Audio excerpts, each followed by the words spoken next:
Bien, hermano, ha llegado el momento más importante de toda la programación de esta mañana, y es el momento en que Dios nos habla a nosotros, ¿verdad?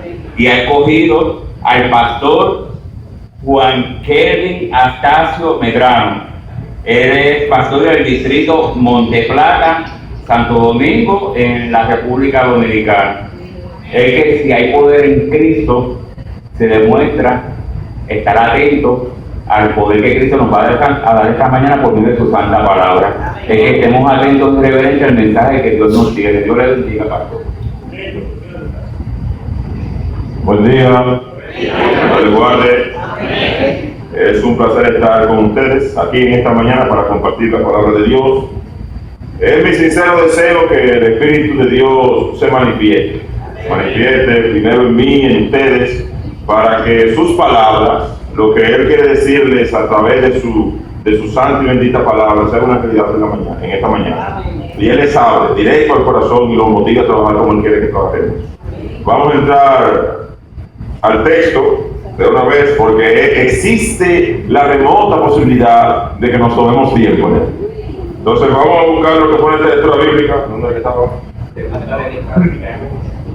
Bueno, ustedes tienen que saber. Segunda de Crónicas, capítulo 32. ¿Qué historia usted va a contar en el cielo? Hágase esa pregunta. ¿Qué historia usted va a contar en el cielo? Nosotros, hermanos, la sierva del Señor enseña que nosotros vamos a tener que contar la historia de la redención en el cielo. ¿Por qué? Porque los seres celestiales, los ángeles, no entienden cómo es que nosotros estamos viviendo este tipo de situación. Todavía es que están aquí, ¿entienden? No entienden cómo es.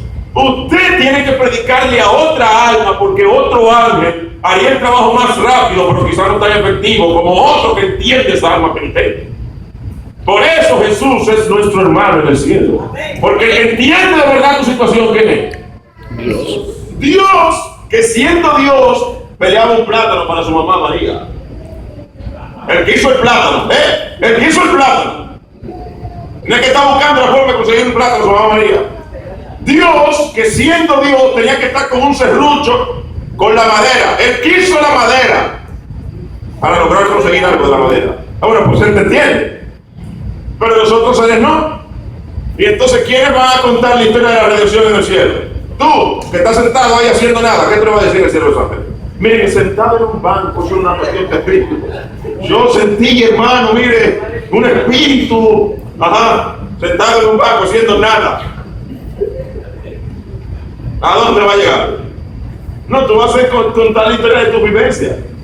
Esa hermana puede cantar grato y contar la historia. ¿Y cómo era que las iglesias avanzaban? Hermano, mira, a veces uno tenía que pararse y dar un macetazo en mango. Ella puede decir eso, porque ¿quién puede decir un macetazo?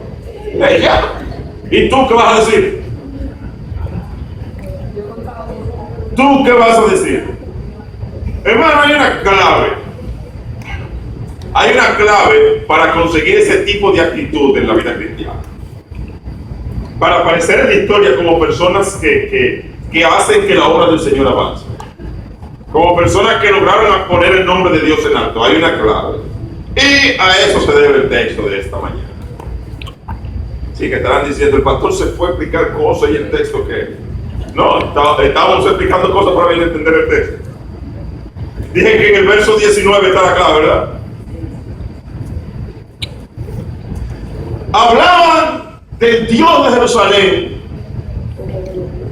como de los dioses de los otros pueblos de la tierra, que son hechos por manos de hombres. Hermano, el profeta que está escribiendo y explicando la historia está expresando en palabras plasmadas en un libro que a él lo que le molestaba no era lo que el Senaquerib hablara en contra de Jerusalén. A él lo que le molestaba no era que estaban sitiando a Jerusalén. A él lo que le molestaba no era lo que se estaba haciendo contra Jerusalén. No, a él lo que le molestaba era que estaban hablando de Dios, de Jehová de los ejércitos, como si fuera de los otros dioses. Eso fue lo que le molestaba a él. Eso fue lo que levantó su celo para que entonces ellos fueran al templo a hablar con Dios sobre eso. Y una actitud semejante se ve un poquito más vívida en el caso del rey David. Que vamos para allá ahora. Pero es importante que usted considere esto, hermano. El hermano que cree que está aquí, no se sabe por qué, bueno, por venir tras un amigo. El hermano que trae personas por cumplir con lo que le dijo el pastor. El hermano que canta porque quiere que lo vean. El hermano que está concentrado en las cosas terrenales. Este tipo de actitud del que estamos hablando, el tipo de actitud que hace hito en la historia, nunca va a causar una emoción en él. Nunca va a causar algo que irrumpa y traiga un cambio en él. Nunca. La persona tiene que tener celo por las cosas de Dios y considerarlo personal. O sea, cualquier cosa que tenga que ver con los asuntos de Dios, considerarlo suyo. Este es un problema mío. Y repito, eso se ve más vívido en el caso del rey David. En el caso de los evangelios, por ejemplo, es historia aplicada. Los evangelistas, Mateo, Marcos, Lucas, Juan, pretenden demostrar algo contando la historia. Por eso es historia aplicada, pero es historia. En el Antiguo Testamento es importante notar lo que sucede en el caso de los libros de Samuel, Reyes, Crónicas y Esdras. Es historia solamente, sin aplicación alguna. De hecho, está el libro de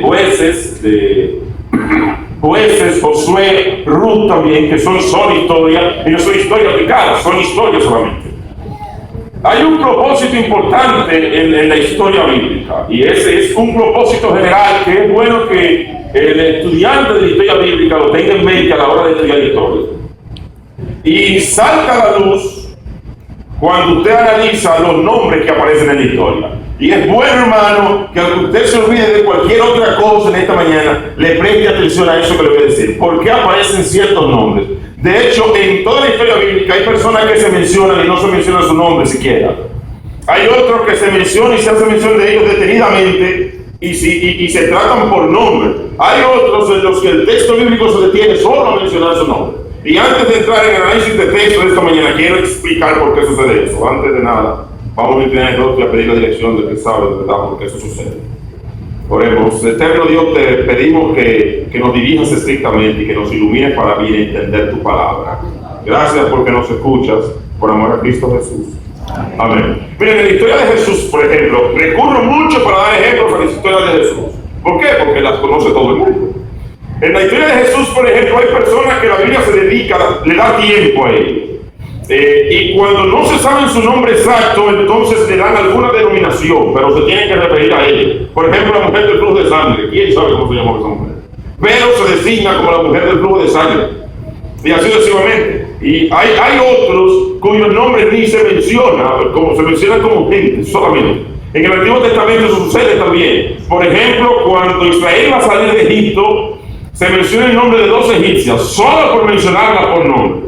Y aquí en Crónicas aparece el nombre de Ezequías, aparece el nombre de profeta Isaías y de las personas que jugaron un papel importante. ¿Por qué por nombre? Bueno, porque la Biblia dedica tiempo, escuchen esto, a mencionar por nombre las personas que jugaron un papel importante de un bando del otro en la historia de la redención. El que no jugó un papel de importancia carece de relevancia mencionar su nombre. Todo lo que la Biblia menciona, aunque a veces a simple vista, y a veces no, regularmente, y así debe ser, a simple vista usted no debe encontrar conectores. Porque la historia bíblica es la historia de la redención. La sierva del Señor tiene un libro que, de hecho, sí mismo se llama Historia de Redención. Y tiene la historia de la serie del Gran Conflicto, un libro más grande. Patriarcas y profetas, profetas y reyes, deseado de toda la gente, Hechos de los apóstoles, conflicto de los siglos. Y ahí usted se va a fijar que todas estas historias en esos libros tienen cierta conexión, una tras la otra, y están en orden. Porque en realidad lo que la Biblia quiere contar no es los valientes de David, por ejemplo. Usted se preguntará, la Biblia dedica todo un capítulo, y en el libro de Reyes varios, y en el libro de Crónicas varios capítulos, en total son como 5 capítulos a decir quiénes fueron todos los valientes de David. ¿Por qué?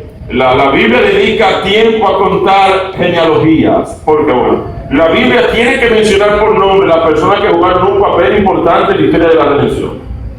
De no haberlo hecho, entonces su nombre no figura ahí.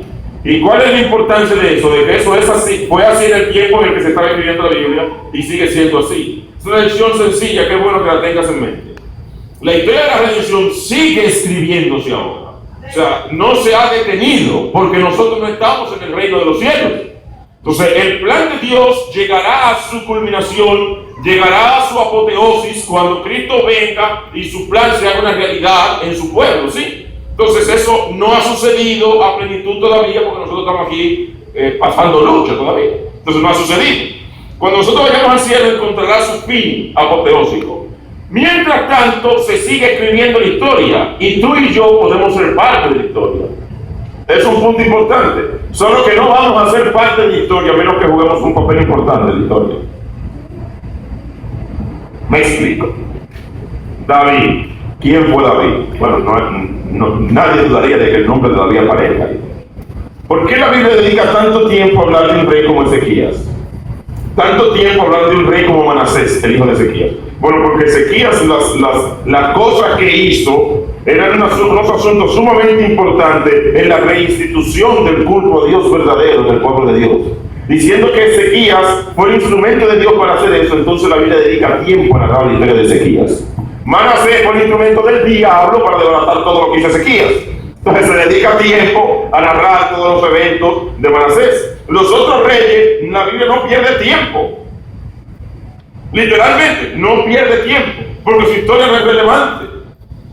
En su caso, hermano, usted puede jugar un papel importante de un lado o del otro en la historia de la redención. Y es bueno que usted considere la historia así, saber la historia de una forma un poco más espiritual y considere que usted puede jugar un papel importante en la historia de la redención, de un lado o del otro. En caso de no jugarlo, su nombre no va a aparecer. Y esto es sumamente serio, hermano, porque Dios lo considera así. ¿Qué está haciendo usted? Sería bueno que se preocupe por eso. ¿Qué está haciendo usted? ¿Qué estoy haciendo yo? ¿Qué papel estoy jugando en la historia de la redención? ¿Qué papel estoy jugando para el correcto avance de la iglesia adventista de San José? ¿Qué papel estoy jugando yo? Hay muchísimos tipos de personas. Jesús, cuando estaba haciendo un milagro, cuando estaba haciendo algo, se encontraba con muchas personas. De hecho, los evangelistas se dedican a relatarlas todas. Habían algunos que iban para ver lo que Jesús iba a hacer. Habían otros que iban para tentarle. Habían otros que iban para ayudarle y otros para que Jesús hiciera un milagro en ellos.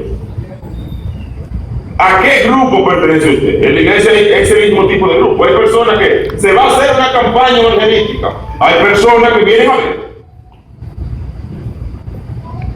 Y nada, vienen a ver. Hay otros que vienen a criticar, a tratar de tentarle, porque Jesús tenía esa gente. Hay otros que vienen a criticar.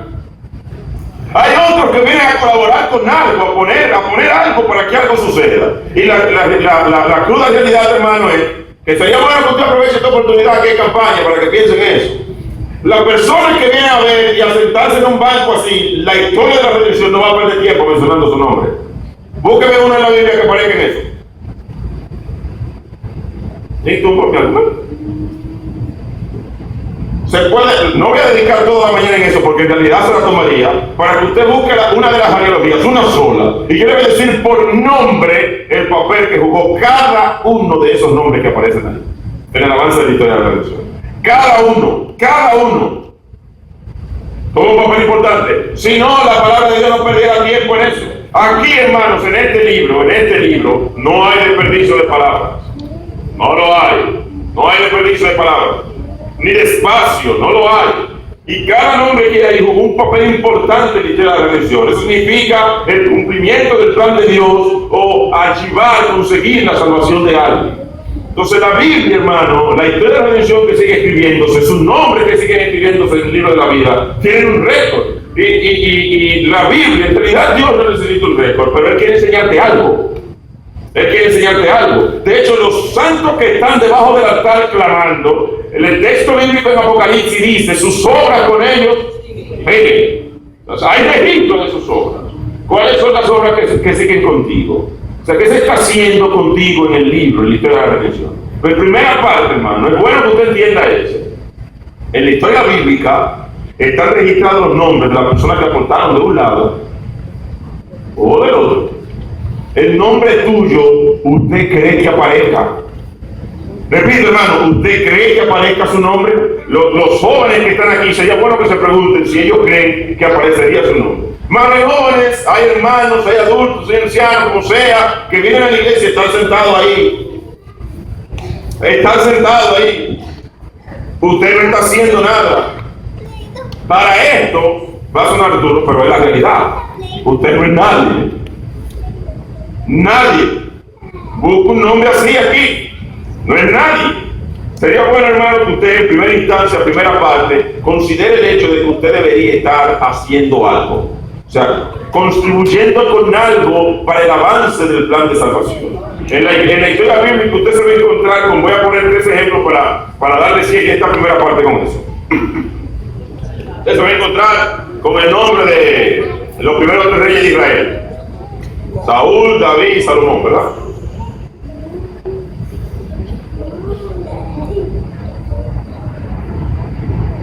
Tom Wright, un erudito arqueólogo muy respetado, basado en la arqueología, logró descubrir algo muy importante de la presencia de Saúl, de la presencia de David y de la presencia de Salomón en la historia bíblica. Saúl consolidó el reino de Israel. ¿Cómo? Saúl convirtió el reino de Israel, hizo de Israel un reino. ¿Por qué? Porque anteriormente las tribus de Israel estaban dispersas, no habían conquistado toda la tierra que Dios le dio, no eran un reino. ¿Por qué? Porque no estaban cumpliendo con el plan de Dios, que de hecho era una teocracia, o sea, Dios quería gobernar en su pueblo, pero ellos no lo estaban aceptando. Y por eso el plan de Dios no se había podido hacer una realidad en el pueblo. Y estaban dispersos y no eran un reino, y por eso los madianitas lo invadían, los amorreos los invadían, los filisteos los invadían, y en fin, todo el que quería los invadía. Cuando aparece Saúl en la historia, entonces Saúl hace un reino y de ese reino hace un ejército, y hace un palacio, y hace lo que es necesario para que viva un reino. Bueno, un simulacro de palacio lo que hizo Saúl, pero ya estaba siendo considerado un reino. Y resulta que aunque no eran los métodos, el plan de Dios sigue una línea ininterrumpida. Es bueno que el hermano se aprenda eso. Pero hermano, que Satanás quiera hacer el mal, Dios lo encamina bien si es necesario. Pero los planes de Dios no son interrumpidos. El plan de Dios era tener una nación que fuera una nación por la cual se conociera el nombre de Dios. Y aunque el plan de Dios era una teocracia, no tener un rey, aunque hubiera un rey, el plan de Dios seguía. Entonces, Saúl hace un reino. Viene David consolida el reino. Por eso es que David terminó de controlar las tierras y Israel comenzó a ser respetada como nación. ¿Cuándo? Cuando David, a Saúl sabían que Saúl tenía un ejército y ya lo comenzaron, bueno, ya esto es una nación, ya ellos nos hacen guerra. Pero a respetar a Israel, cuando David apareció David, hermano, Israel lo respetaba, porque David tenía 30 valientes que uno solo de ellos le hacía un hoyo a un ejército, que comenzaron a respetarlo. No era el plan de Satanás, era el plan de Dios que mantenía una línea. Aparece Salomón y entonces Salomón le da esplendor.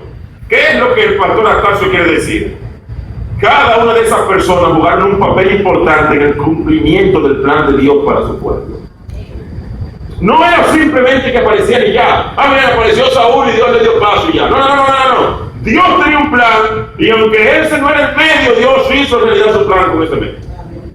Apareció David hizo un grupo de cosas. No, Dios tenía un plan y David se dejó usar para hacer una realidad ese plan. Dios tenía un plan. Apareció Salomón y su corazón fue envanecido por la mujer. No. Dios tenía un plan, y aunque su corazón fue envanecido por la mujer, se hizo una realidad el plan de Dios. Por eso a Dios le dedica tiempo a ese hombre.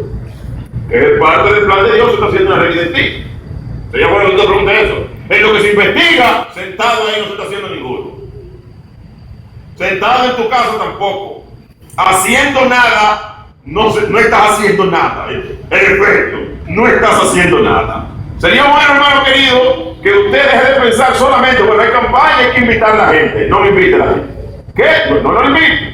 Piénsalo de esta manera. Yo tengo que jugar un papel importante en el cumplimiento del plan de Dios, porque si no, yo no soy nadie. Entonces el punto no es solamente invitar a la gente. El punto es hacer algo, es traerla, es conseguir que el plan de Dios sea una realidad conmigo.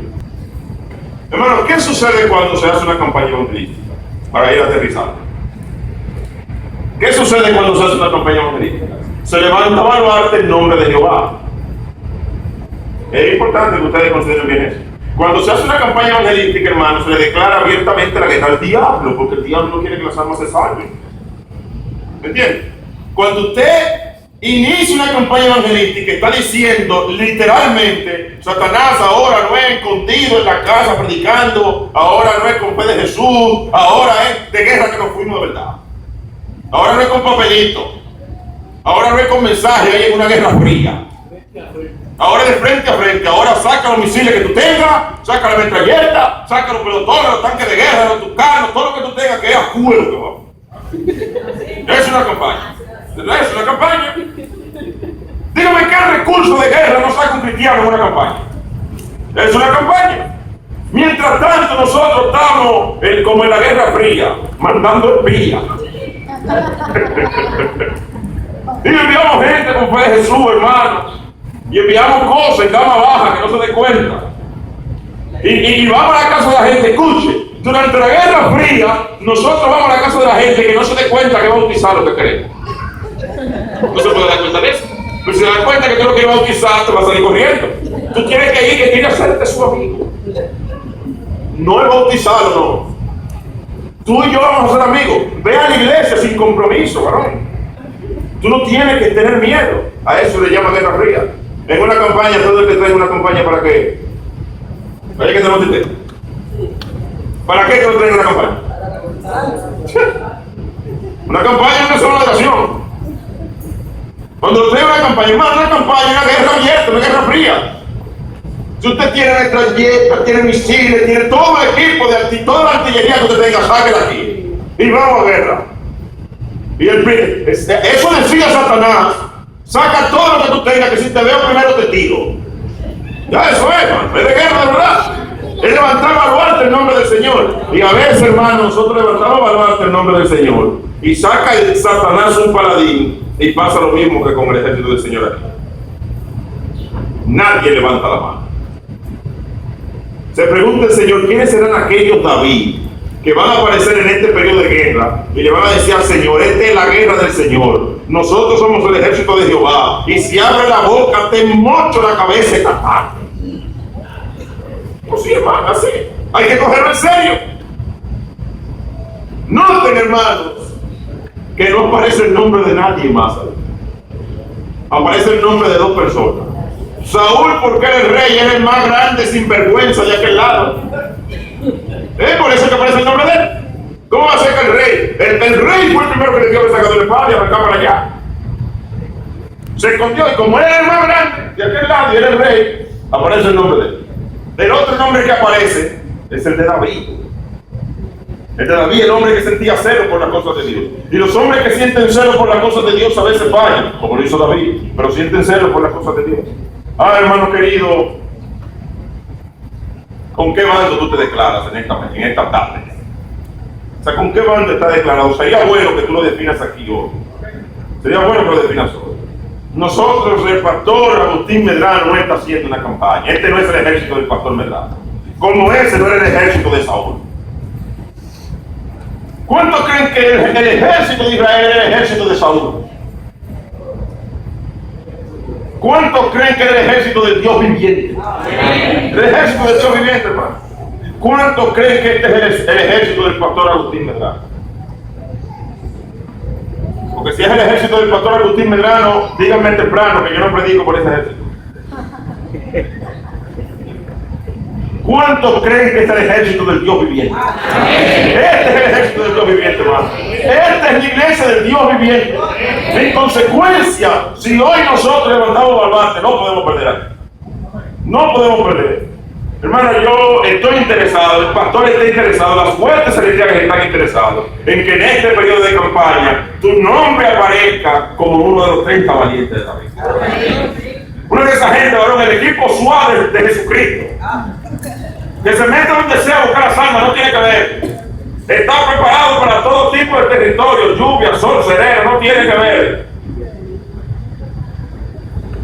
La gente que le resuelve el Señor. Hermano, si este es el ejército del Señor, nosotros no podemos darnos el lujo de perder.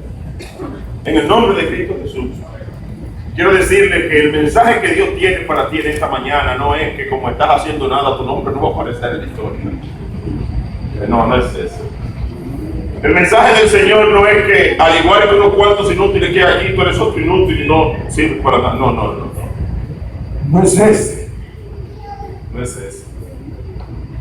El mensaje es, independientemente de lo que haya sido hasta ahora, tú eres miembro del ejército del Dios viviente. Y puede figurar tu nombre como uno de los valientes de su ejército. Si quieres ser uno de los valientes de su ejército, ponte de pie, vamos a orar. Vamos a orar. Hermano, usted tiene que salir hoy. Tiene que salir hoy dispuesto a hacer historia. ¿Entendió?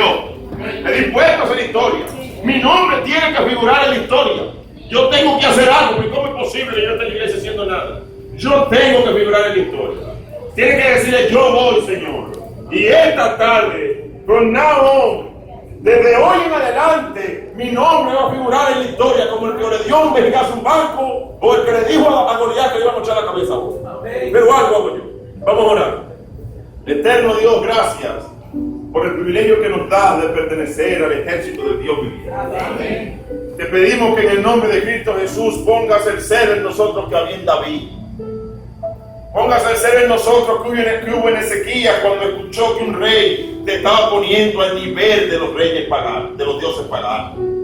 Señor, esta iglesia puede ser confundida como una de las muchas sectas que hay que rinden culto y no se sabe a quién. Y nosotros no podemos permitir eso. Esta es la iglesia del Dios viviente. Y en consecuencia, como tal, va a poner tu nombre en alto desde ahora en adelante. Pon tu espíritu en cada uno de los jóvenes, adultos, ancianos, niños que hay aquí. Y que desde hoy en adelante se sepa que Jehová habita en su pueblo. Gracias porque nos das el privilegio de escuchar. Por amor a Cristo Jesús. Amén. Señor le bendiga.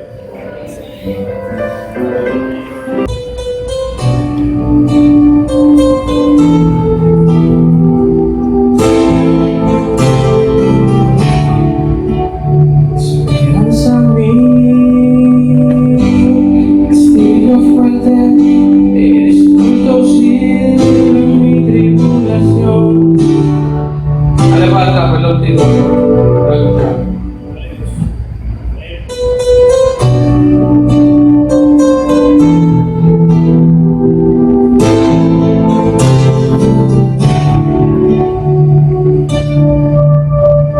Esperanza mía, castillo fuerte, eres punto cielo en mi tribulación.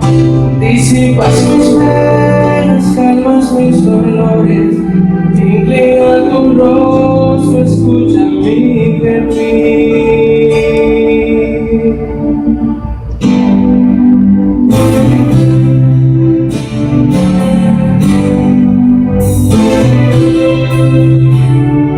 Rendido ante ti, esta es mi decisión. Rendido ante ti, entiendo, esto es lo mejor.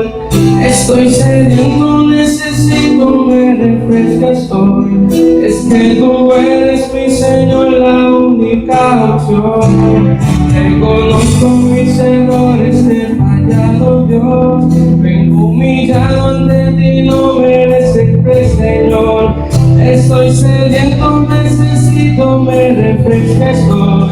Eres mi única esperanza, no me dejes, Dios. Esperanza mía, castillo fuerte, eres pronto auxilio en mi tribulación. Disipas mis penas, calmas mis dolores, inclina tu rostro, escucha mi gemir. Esperanza mía, castillo fuerte, eres pronto auxilio en mi tribulación. Disipas mis penas, calmas mis dolores, inclina tu rostro, escucha mi gemir.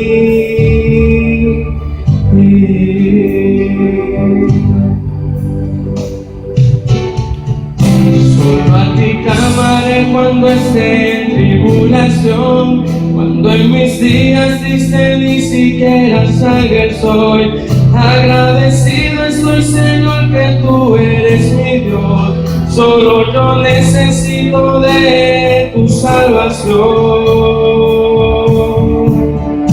Esperanza mía, castillo fuerte, eres pronto auxilio en mi tribulación. Disipas mis penas, calmas mis dolores, inclina tu rostro, escucha mi gemir. Esperanza mía, castillo fuerte, eres pronto auxilio en mi tribulación. Disipas mis penas, calmas mis dolores, inclina tu rostro, escucha mi gemir.